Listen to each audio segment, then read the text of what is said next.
जो फल सतयुग में ध्यान, त्रेता में यज्ञ, द्वापर में यज्ञ देवार्चन करने से प्राप्त होता है, वह कलयुग में भगवान श्री कृष्णचंद्र का नाम कीर्तन करने से मिल जाता है।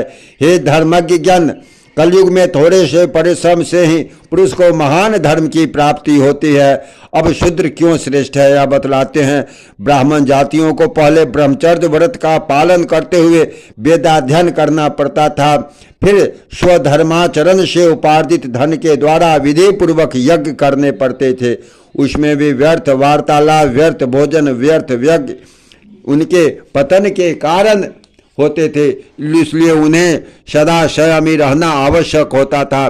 सभी कर्मों में अनुचित विधि के विपरीत करने से उन्हें दोष लगता था। यहाँ तक कि भोजन और पान आदि भी वे अपने स्वेच्छानुसार नहीं भोग सकते, क्योंकि उन्हें संपूर्ण कार्यों में स्वतंत्रता रहती थी।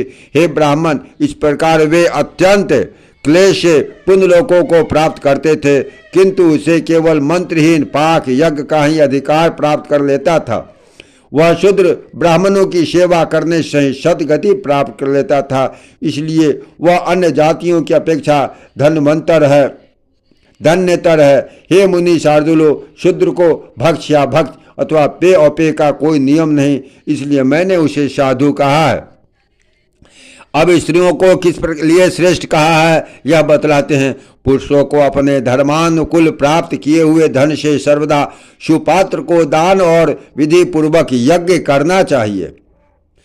हे द्विजोतम, इस द्रव्य के उपार्जन अथवा रक्षण में महान क्लेश होता है। इनको अनुचित कार्यों में लगाने से भी मनुष्यों को जो कष्ट भोगना पड़ता है वह मालूम है। इस प्रकार हे द्विज सत्तोमो पुरुषगण, इन तथा ऐसे ही अन्य कष्ट सात उपायों से क्रमशः प्रजापात्य आदि शुभ लोकों को प्राप्त करते हैं, किंतु स्त्रियां तो तन मन वचन से पति की सेवा करने से ही उनकी हितकारिणी होकर पति के समान शुभ लोकों को अनायास ही प्राप्त कर लेती है, जो कि पुरुषों को अत्यंत परिश्रम से ही मिलते हैं।